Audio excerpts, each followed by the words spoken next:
ज़ैनब। हाय, अस्सलाम वालेकुम। वालेकुम, कैसी हैं आप? बिल्कुल ठीक है, आप बताएं। कैसा फील हो रहा है नॉर्मल लाइफ में आके? बिल्कुल भी अच्छा फील हो रहा है, मुझे लगता है हम उस कियोस और एबनॉर्मल लाइफ के लिए बने हैं। तो आप मुझे ये बताएं कि क्या कहते हैं, अजीब नहीं लग रहा कि फला उस घर के अलावा भी लोग हैं इस दुनिया में, और लाइक अजीब नहीं फील होता था कि for so many days you guys were inside वही एक छोटी सी दुनिया है। और वही लोग हैं, एक छोटा सा सिटी बन गया हमारा, स्मॉल टाउन बन गया। हाँ, ये हुआ था फॉर 2-3 डेज, तो बहुत ज़्यादा हुआ था। मैं सो नहीं पाई थी और मुझे हर जगह लगता था कैमराज हैं, मैं अपने आप को कवर कर रही होती थी कि वो स्लीवलेस नहीं पहनना, स्लीवलेस नहीं आना चाहिए ARY की स्क्रीन पे। तो I use to cover myself in sleep, और फिर मुझे याद आता था कि अच्छा नहीं, ये तो मेरा अपना घर है। तो हाँ, ये हुआ। और माइक की भी थोड़ी बहुत आदत थी कि ओ कोई सुन तो नहीं रहा, ओ माइक लगा हुआ, माइक नहीं लगा। सो या बट और जब बहुत तो सुबह उठाने तो नहीं कोई आ नहीं रहा, और फिर अच्छा सुबह 8 बजे आँख खुल जाती है। और उसके बाद क्या होता है कि खाने पे कि मतलब अच्छा खाना सामने आए ना तो अब वो खाया ही नहीं जाता। 50,000 का नहीं है, मतलब वो भूख ही, क्योंकि दालें खा खा के अब वो मुझे लगता है एपेटाइट इतनी कम हो गई है कि अब अच्छा खाना सामने आता है। तो मैं अभी बल्कि आपके साथ भी मैंने वो हाफ पिज्जा खाया है and I am good to go. अब मुझे रात तक भूख नहीं लगी। और जिस बारे में इतना सा स्लाइस है, वो पैन पिज्जा नहीं होता, छोटू सा। तो भूख भी खत्म हो गई है, पता नहीं क्या किया तमाशा ने। अच्छा मुझे बताइए, was life inside what you expected या टोटली डिफरेंट थी? यार, I have been a fan of big boss, ठीक है, तो मुझे तो पता था कि क्या होगा क्या नहीं। ऑब्वियसली जब तक आप एक्सपीरियंस नहीं करते आपको वो सारी डिटेल में तो नहीं पता होता, but I had an idea. हाँ, और मुझे ये भी आइडिया था कि अब मेरी जो अपनी रियल सेल्फ है ना, आई एम वेरी लाइक, मैं ज़्यादा बात करना मुझे पसंद नहीं है, ठीक है। अगर मुझे कोई इंसान पसंद नहीं है तो मैं उससे बात ही नहीं करूँगी। आई एम वेरी मूडी, ठीक है। वहाँ पे मुझे ये था कि मुझे कुछ डिफरेंट करना है टू स्टैंड आउट, और मुझे अपनी पर्सनैलिटी का कोई एक हिस्सा बाहर निकालना है या कोई एक चीज़ जो नहीं है वो डालनी है ताकि आई स्टैंड आउट। तो वो जो थिएट्रिक्स, नकलें उतारना, वो सब बिग बॉस से इंस्पायर्ड था, because I have been watching that since I was a child. तो मुझे ये था कि कुछ तो करूँ रियलिटी शो टाइप का मटेरियल, बिकॉज ये वाली जो बोरिंग ज़ैनब है इसको तो पहले वीक में निकाल। आई गेस वो ना एक होता है सबके दिमाग में जो बचपन से ऐसे रियलिटी शोज देखते हैं, यार एक दिन तो जरूर खुद भी जाना है, ये चीज एक्सपीरियंस करनी है। Do you think that you know आपको नेगेटिव दिखाया गया था स्क्रीन पे? नहीं, देखें, जो कुछ था वही दिखाया गया। हाँ, ये था कि पहले और आखिर की अगर स्टोरी आपको नहीं पता और बीच में से कुछ काट के दिखा दिए तो आवाम जो 1 घंटे के एपिसोड में तो उसी से जज करेगी कि ओहो ये लड़ रहा है या ये लड़ी है या ये बदतमीजी कर रहा है या जो भी है। अनकट जिन लोगों ने देखा है वो जस्टिफाई करते हैं कि अच्छा नहीं, इससे पहले ये हुआ था, इस बेचारी के साथ ये हुआ, उस बेचारे के साथ ये हुआ, तो इसने फिर उसके रिएक्शन में ये दिया। तो एडिटिंग का गेम होता है, बट कोई आपको देखे नेगेटिव या पॉजिटिव नहीं दिखा सकता। जो आपने किया वो तो एज इट इज आएगा। अच्छा, तो लेकिन एक टाइम भी आया था जब आप बहुत अकेली हो गई थी।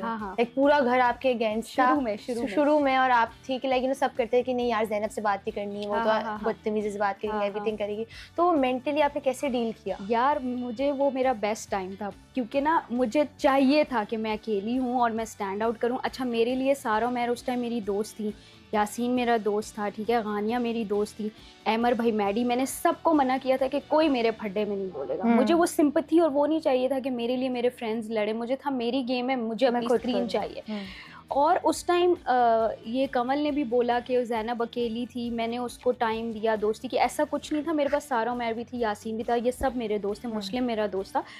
तो इस तरह का ये लोग नैरेटिव दे रहे हैं कि वो ज़ैनब अकेली। आई हैड फ्रेंड्स, और मेरे थ्रू आउट वो फ्रेंड्स थे जिनसे मेरी कभी लड़ाइयाँ भी नहीं हुई। मतलब मेरी इमेज लड़ाका की है, लेकिन मैंने लड़ाइयाँ दुश्मनों से की हैं, अपनों से नहीं की। तो थ्रू आउट मेरी दोस्तियाँ भी थी, सब कुछ। हाँ, वो मेरे लिए बोलते इसलिए नहीं थे क्योंकि मैंने खुद उनको मना किया था कि मेरी लड़ाई में आप नहीं बोलो। वन वुमेन शो थी। हाँ, और मुझे मज़ा आता था जब मैं अकेली हूँ और सब, मुझे कोई लोनलीनेस फील नहीं होती थी, क्योंकि ये बुलिंग और ये चीज़ें मैंने बचपन से फेस की हैं, ठीक है। फिर 4 भाइयों की इकलौती बहन हूँ, तो वो चारों एक तरफ और मुझे कॉर्नर कर दिया जाता था बचपन से, विच आई लव, क्योंकि फिर अम्मा अब्बा की अटेंशन मुझे मिलती थी कि ओहो इस बेचारी के साथ देखो वो मारते हैं। अब सेंस बनता है कि why she like that, like you know लोगों को बस चुप बैठ के टॉर्चर करना। हाँ, तो वो भाइयों से मैंने सीखा है कि वो मुझे टॉर्चर करते थे, फिर मैं बदले में उनको ऐसा कोई जुमला बोल देती थी, और जब वो गुस्सा करते थे तो मैं बिल्कुल नॉर्मल ना कि उनको और तप चढ़ी। यू रिमेंबर सारा वाला कि वो और तप रही थी कि ये रिएक्शन क्यों नहीं दे रही। I think that's the best reaction you can give, चुप रहना। चुप, या मजाक उड़ाओ या हंसो कि you know I don't care, तो अगला इतना उससे ट्रिगर हो जाता है। सो ये मुझे मेरे भाइयों ने सिखाया। तो मतलब आप रियल लाइफ में भी ऐसी हैं? रियल लाइफ में मैं थिएट्रिक्स नहीं करती, वो बचपन में 15 साल की उम्र तक मैंने किया था कि 15 साल की उम्र तक मेरे भाई बुलिंग वो सब, फिर हम we grew out of it of course. तो वो जो एक बचपन की चीज़ थी जो मेरे अंदर थी, वो फिर तमाशा ने निकाल दिया कि मतलब अब तो नॉर्मली तो ये होता है ना, आपको कोई लड़े कुछ भी तो you just tell them to F off and you shut them down. अब ये तो नहीं कहती मी मी मी मी राइट। सो उधर कोई चारा ही नहीं था कि यार उनको शट ऑफ नहीं कर सकते क्योंकि तो उसी घर में है। तो फिर मैंने कहा यार क्या करूं कि ये फिर मेरे पास ना आए, ठीक है, या आते हुए डरे। तो फिर मैं उनको बुली करना, उनको उस तरह से ट्रिगर करना शुरू कर देती थी। तो फिर वो एक दहशत क्रिएट हो गई कि यार इससे दूर हो। ये लड़ाई में जो है ना बहुत ओवर हो जाती है। मैंने अपने रिव्यू में आपके लिए लफ्ज बनाया था कि ना कंटेस्टेंट्स को ज़ैनब टेरर है। ज़ैनब टेरर होता था कि भाई वो फल्ला ज़ैनब किसी की भी आके बेइज्जती कर जाएगी अभी। और अब वो सब मेरे इतने अच्छे दोस्त हैं, हम लोग सब मिल रहे हैं, तो वो ये कहते हैं कि तुम अब कैसी हो। मैंने कहा भाई उधर कैमरा से वो रियलिटी शो था, उधर मुझे करना था, नहीं डरो मुझसे, मैं इतनी बुरी नहीं हूँ। अच्छा मुझे ये बताएं कि क्या कहते हैं आपकी और यासीन की दोस्ती बहुत दिखाई गई है शो के अंदर, लेकिन बहुत टॉक्सिक ऑफ एंड ऑन दिखाई गई है। क्या are you guys still friends? अच्छा मैं आपको बताती हूँ, no we are not friends. मैंने जब बस का इंटरव्यू दिया था वो बिल्कुल एलिमिनेशन के बाद होता है, और उसमें मैंने कह दिया था कि I will not be friends with Saif and Yasin. उन्होंने सवाल पूछा था तो मैंने कहा था आई विल बी कॉर्डियल, मैं काम करूँगी, दोस्ती नहीं। देखिए दोस्ती आखिरी 30 दिन मेरी यासीन से नहीं थी। तो जिस से मेरी आखिर में दोस्ती थी, जैसे दानिया शुरू में कितनी दुश्मनी थी, बाद में हम दोस्त, दानिया एंड आई आर फ्रेंड्स, ठीक है, वी टॉक और हम मिलते भी हैं सारा कुछ। तो आखिर में जिससे बॉन्ड बन गया तो बन गया। मलाइका से भी अच्छी बन गई, मुस्लिम, मैडी, इन सब के साथ ही। यासीन के साथ मेरा एंड पे नहीं था, तो आई डोंट थिंक कि वो दोबारा से वो चीज़ हो सकती है। बट हाँ हम कभी काम करेंगे या मिलेंगे तो आई भी। अभी मैं उनसे बल्कि रिसेंटली मिली भी थी फार्म हाउस पे, और हम सब ने बड़ा रिस्पेक्टफुली एक दूसरे से वो किया था। बट मैं इस चीज़ में एक ऐड करना चाहूँगी कि आपने कहा कि यासीन और आपका बॉन्ड दिखाया गया। आपको पता है ज़्यादा क्लोज बॉन्ड मेरा मुस्लिम के साथ था। मैं even Yasin was the crying shoulder, मैं मुस्लिम के लिए रोई हूँ यासीन के सामने जाके कि एग्जैक्टली, क्योंकि स्टोरी लाइन वो दिखाई गई ना, एक लव एंगल टाइप दिखाया है। हाँ, कि इनकी दोस्ती या इनका बॉन्ड है, लाइक उन दोनों के बीच में कुछ हो रहा है, दे लाइक ईच अदर। हमने बोला भी था शायद कि लाइक ज़ैनब लाइक्स यासीन। नहीं मैंने कहा था पॉम पॉम और यासीन इज माय क्रश, वो महम ने कहा था उनको। मैंने शुरू से महम कहती थी कि उसको यासीन पसंद है, तो मैं कहती थी इसकी स्क्रीन बहुत अच्छी है बट ये सामने से मुझे मेरे टाइप का नहीं। ये मेरी हमारी गर्ल टॉक हुई थी, ठीक है।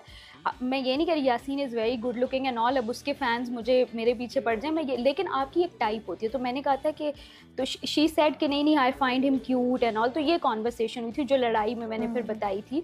तो यासीन का मेरा कोई लव एंगल कुछ भी नहीं था, बल्कि मुझे ये लगता है कि मेरी और मुस्लिम की ज़्यादा अच्छी दोस्ती थी, क्योंकि मुस्लिम इज़ वेरी इमोशनली इंटेलिजेंट, ठीक है, और यासीन इज़ अ लौंडा टाइप्स, ठीक है, यू गेट इट।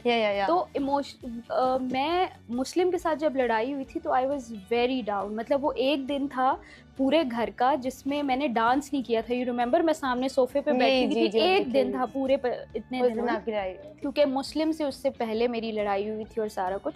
तो I was closer to Muslim I would say, और मुस्लिम से मेरी बहुत अच्छी दोस्ती, लेकिन एक्सप्लोर यासीन वाली चीज़ ज़्यादा दिखाएगी। हाँ, ये हुआ था। अच्छा, यासीन और मैं गॉसिप बडीज थे, हम घर की गॉसिप करते थे। हमारी 1-on-1 कभी भी कोई इमोशनल कोई पर्सनल कॉन्वर्सेशन नहीं, घर पे बैठ कर प्लानिंग करते थे कि किसको कैसे डील करना, हाँ, या कौन कैसा दिख रहा है, गॉसिप करना, यार इसको देखो ये क्या हरकतें करे, वो लाइक उस तरह की। But Muslim is my real friend I would से, जो घर से बाहर अभी भी दोस्ती है मुस्लिम के साथ। बहुत अच्छी, बहुत अच्छी। That's great to hear. हमने तो कभी देखा नहीं है, बट एक सरप्राइजिंग फैक्ट है हमारे लिए कि आप मुस्लिम फ्रेंड्स हैं। तो मुस्लिम को ज्यादा दानिया, मलाइका, मैडी के साथ दिखाया गया था, क्योंकि यही तो एडिटिंग का गेम है ना, कि इसको इसके साथ दिखाना, उसको इसके साथ, तो बाकी रिलेशनशिप्स एक्सप्लोर उस तरह से नहीं किए गए। पहले हम लोगों को पता है Muslim and Zainab are friends guys, very good friends, very nice. अरे ज़ैनब, ज़्यादा मुश्किल क्या था डील करना? खाना ना मिलना, टास्क खेलना, या फिर लोगों के टेंट्रम्स झेलना? यार मैं सच बताऊंगी, आई स्वेयर टू गॉड,